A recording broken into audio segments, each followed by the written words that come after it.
Shalom Ashbaka Yahweh Shimya Shabrakatah. Give all praises to the Most High, and welcome to another new moon. As we bring this in, I want to blow the shofar just to signify, blow up the trumpets of the new moon, and just give all praises to the Most High. So we'll start it off with that before we get to anything. So,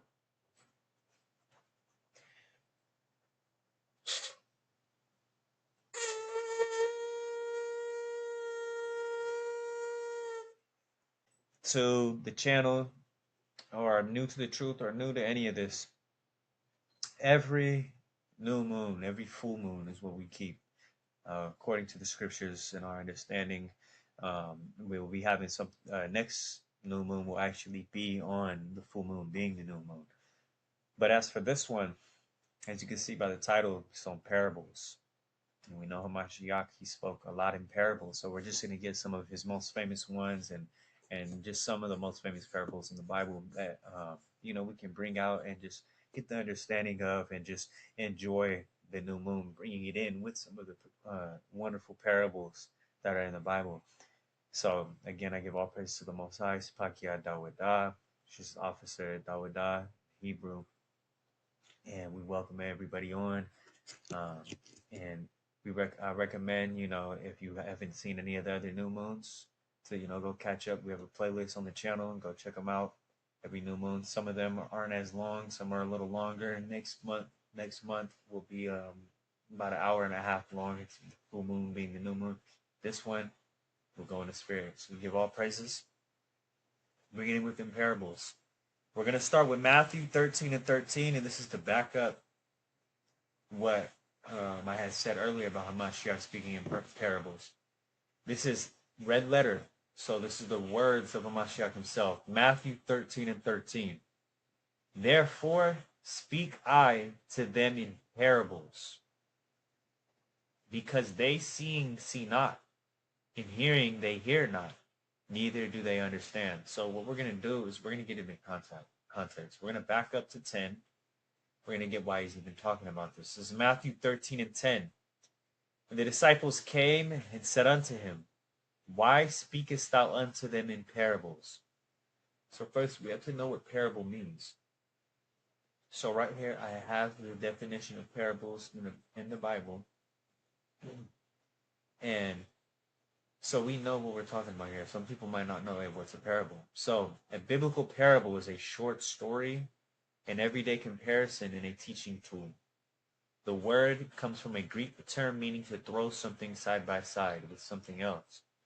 In the Bible, especially in the Gospels, a parable is often called an earthly story with a heavenly meaning. So, parable is a story or like something that can be used for our people to, what's intended for our people to understand it in a different way, see it in a different light. But even our people were getting caught up on it. Why is he talking like that? Like, he talks in like riddles and stories. Right here, let's get to more of what his disciples are saying, because they're asking him why he talks in parables. He answered and said unto them, because it is given unto you to know the mysteries of the kingdom of heaven, but to them it is not given. For whosoever hath, to him shall be given, and he shall have more abundance. But whosoever hath not, from him shall be taken away even that he hath. Therefore speak I to them in parables, because they see not, and hearing they hear not, and neither do they understand. And in them is fulfilled the prophecy of Isaiah, which saith, see, so he's fulfilling a prophecy. Prophecy says, and he recites it, by hearing ye shall hear, and shall not understand, which is what he just said. They hear him, but they don't understand. And seeing ye shall see, and shall not perceive. They see it, but they don't perceive. They still don't understand what they're seeing. For this people's heart is waxed gross, and their ears are dull of hearing, and their eyes they have closed, lest at any time they should see with their eyes, and hear with their ears, should understand with their heart, and should be converted, and I should heal them. But blessed are your eyes, for they see, and for your ears, for they hear. We give all praise to the Most High, because we've been allowed to hear things that have changed our lives because Most High has allowed us to have an understanding about this Bible and what we're supposed to be doing that at a time we didn't. And a lot of people are still coming to, and a lot of people have excelled in. But at the end of the day, as men and women, we have to walk in our we have to walk in our judgments and work out our own salvation with fear and trembling. So we got to be able to understand these things. But right here, that's what I want to highlight. It says, and should understand with their heart, and should be converted, and I should heal them. So like, let me go.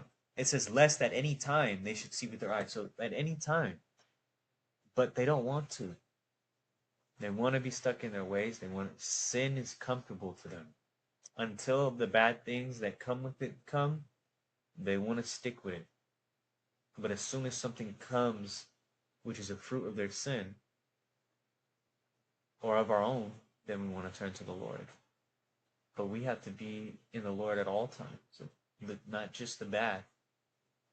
You have to go to Him in the good and the righteous, and you have to do His will.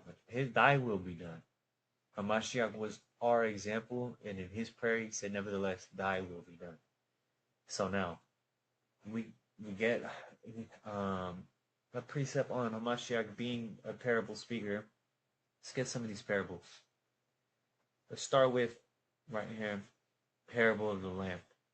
As we know, as we read, all throughout the Bible, it talks about lights and shining your light and all these kind of things. And in that next month, in the full moon is the new moon, we'll be talking about the light shining and the Most High being light and all these type of things. But let's get Matthew 5 and 14 through 16. You are the light of the world. A town built on a hill cannot be hidden.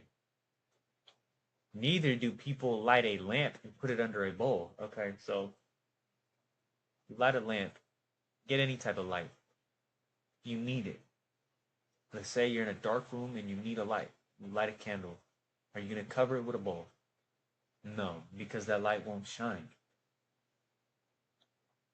A town built on a hill cannot be hidden. You can't hide it because it's up there and everybody can see it on the hill. Everybody can see the town. It's clear as day. It's not hidden in the forest or none of that. It's right in your face.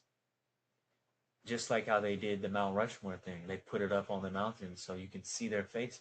It's right in your face. It's not hidden. Instead, they put it on its stand and it gives light to everyone in the house. So a lamp, you don't hide it under a bowl. You put it on a stand so it gives light. In the same way, this is what we're saying on the parables. You have to think of it in a deeper meaning when it comes to that light. In the same way, let your light shine before others, that they may see your good deeds and glorify your Father in heaven. So your good deeds are what glorifies the Father. You're not glorifying yourself, you're glorifying the Father. It says, let your light shine. How could we put a bowl over our own light? By not feeding the sheep, by not sharing the word, by having the knowledge and a type of wisdom and understanding like so many of our people might come to get at some point and then throwing it away. Knowing that we're the children of God, but choosing not to keep His commandments, choosing not to spread His word, choosing not to build the kingdom, or choosing not to put the kingdom first. You might put the kingdom second, or third, or fourth. Put your job first, or you put school first, or you put video games first, or you put all these other things first. You're dimming your own light. You're putting a bowl on your own lamp. That light behind me, that's lighting my room up enough to where if I were to put a cover on it, this video would become dark. This video would become fuzzy because you know how a camera might get when the light dims. It would get even worse. I have these blinds right here. I open them up. It lets the sunlight in. The sunlight shining, if I were to close the blinds, then the room becomes dark. And so you have to think of it in deeper meaning. Some people might hear that like, okay, so what? No, you are the light. The light you're shining is glorifying the Mashiach Yahushua, glorifying the Lord, glorifying the Father. You're supposed to be his light to the world. That's the beginning of verse 14. You are the light of the world. Israel, his chosen people. We are supposed to be a light to the world. If you're in a dark cave and you see a light at the end of the tunnel, you go towards it. That's what we were supposed to be to the world. But instead, we wanted to be like the world. We wanted to be even worse. Dimmed our own light. That's why I love these parables, and that's why I'll praise to the Most High for putting this on my mind. Because honestly, this was a last second thing when it came to the parables. At first, I was looking into something else, but then the parables came to mind. You can go on and on, on and on. There's so many of them. But let's get to another one. This is on being a hypocrite. Matthew 7 and 1 through 5. Do not judge, or you too will be judged. For in the same way you judge others, you will be judged. And with the measure you use, it will be measured to you. Now, obviously, there's times when we're told to judge righteous judgment, but there's a context to all that. And there's a time and place and all these things. But why? Let's see why it's telling us this. Why do you look at the speck of sawdust in your brother's eye and pay no attention to the plank in your own eye? So you're trying to look at someone else's dirt when yours is even bigger. A speck of sawdust in his eye is a tiny little thing, and you're trying to point it out. When you have a plank of wood in your own, a little piece of sawdust versus a plank of wood are two completely different things. Calling you a hypocrite. How can you say to your brother, let me take the speck out of your eye, when all the time there is a plank in your own eye? You hypocrite. First take the plank out of your own eye, and then you'll see clearly to remove the speck from your brother's eye. How can you remove the speck from your brother's eye? You can't even remove the plank from your own.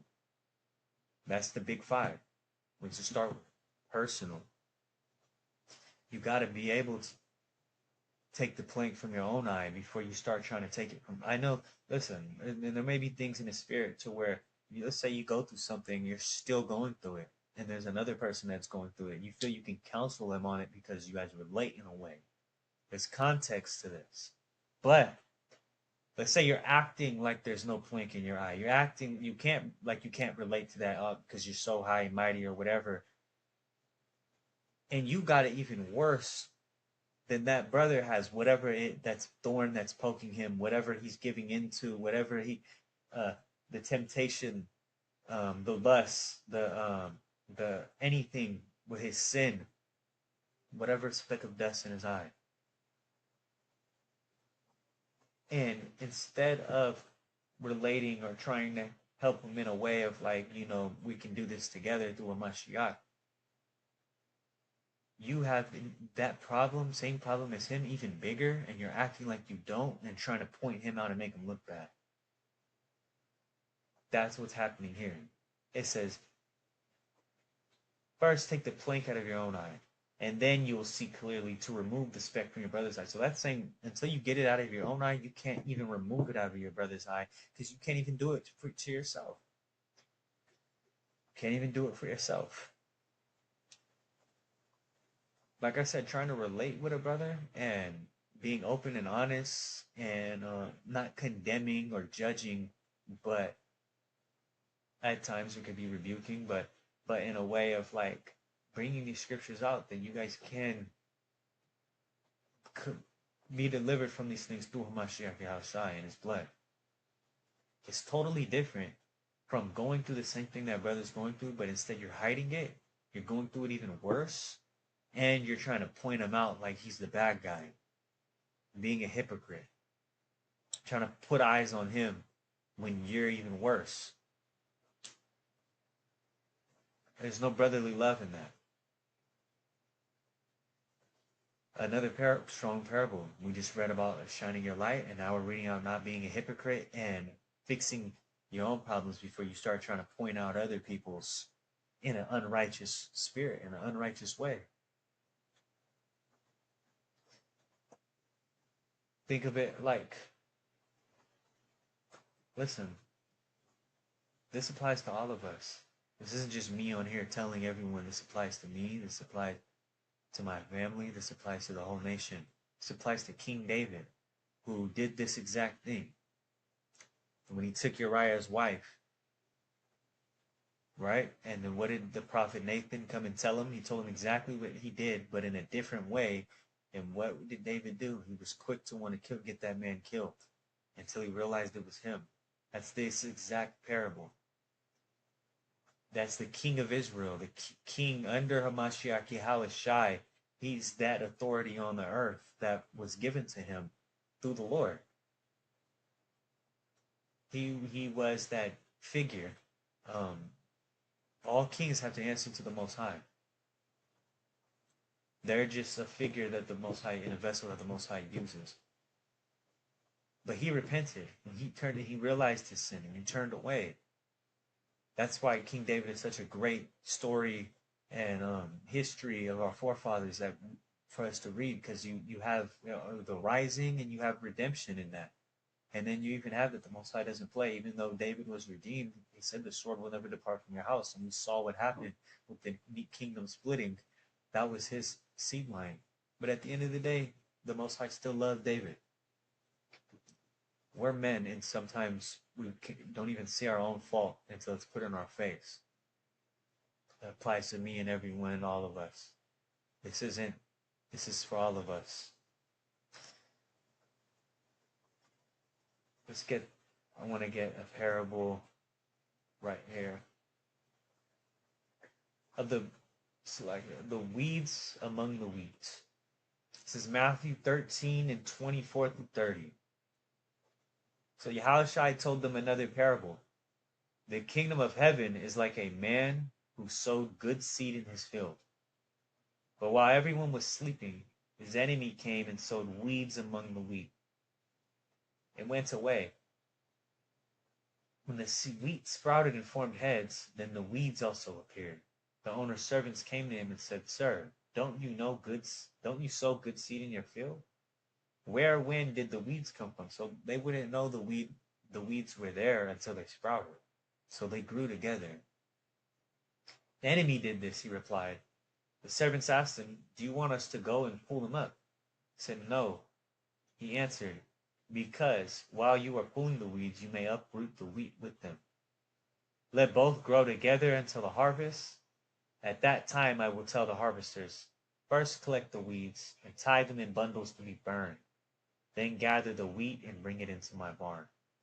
Be burned kind of sounds a little like fiery, but yeah, think of that parable as in right now you have the wheat and the weeds growing together.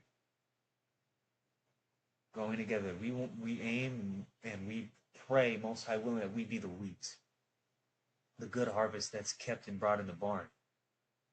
Because there's a lot of weeds out there in the kingdom. I mean, it's like in the nation of Israel that's woken up, and also just in the world, all these religions. There's a lot of weeds out there, so we pray that we have the wisdom and understanding and the righteous spirit to be the wheat. Because the weeds is what leads astray. The weeds is what's preaching that we don't need to keep the Sabbath. That, the law was done away with when he was nailed to the cross. You can eat whatever you want. You can do whatever you want. There's people that even teach you can sin as long as you just continue to repent. He'll forgive you. You can sin willfully. We've seen it all. There's people that teach this and that. Let's be the wheat instead of the weeds of this harvest. Call Allah. I'm going to close it out with one more parable. And let me get it. Parable of the heart of man. This is the parable of the lost sheep. It says Matthew, and this is why I want to close out with this one, because this is our people. Matthew 18 and 10 through 14. See that you do not despise one of these little ones. For I tell you that their angels in heaven always see the face of my Father in heaven. What do you think? If a man owns 100 sheep and one of them wanders away, will he not leave the 99 on the hills and go to look for the one that wandered off? And if he finds it, truly I tell you, he is happier about that one sheep than about the 99 that did not wander off. In the same way, your Father in heaven is not willing that any of these little ones should perish. We are the little ones. He truly does love us. We can't think, oh, just because we get chastised that he doesn't. It says he chastises the ones he loves. We have to understand that the Most High has to do what he has to do because we are the ones that keep wandering off. He's happy about that one that repents and comes back. That's the spirit that the Most High has, and that's the spirit that we should take up. Just that one. All you need is that one. Let's say you go out there and street preach for 5 hours. Nobody comes. As soon as you're ready to pack up, that one person comes, and they come to the truth of who they are, of who the Most High is, who he really is, Hamashiach Yahushai, who he is, and that his commandments need to be kept, and that there's a type of spirit we're supposed to have while we're on this earth. In the fear of the Lord and the faith of Hamashiach Yahushai, that one sheep. Because at one point we were all that sheep, unless you were born into this truth. But even then, being born into it, yes, you're raised up in it. But a lot of our forefathers that went off were raised up in it. Even though, hey, listen, train a child in the way he should go, and he'll not depart from it. Look at Jonathan. Even with his father trying to kill David, he still protected David, but he still honored his father all the way until death, and even died in battle with him. There's different calibers of men and women, but even being raised up in it, you hit an age where you got to make that choice of working on your own salvation. That are you going to fear the Lord, or were you just doing it as a performance because that's what you were raised up in? Because a lot of us weren't raised up in this truth. We had to come into it and be brought back in remembrance of our heritage. That lost sheep. So let's not wander off. Let's remember these parables. And let's remember to love each other righteously, but also not play any games with the Lord. We've played enough. And look at the position that it's got us now. We don't even know who we are as people. And we even sound crazy when we try to claim our heritage now. So I give all praise to the Most High. I say, Yahweh Ba'ashim Yashar Barakatah. Have a Yapah new moon. I look forward to bringing out the full moon on the new moon. The full moon being the new moon on the next month. Shalom, Mashpakah. Shalom.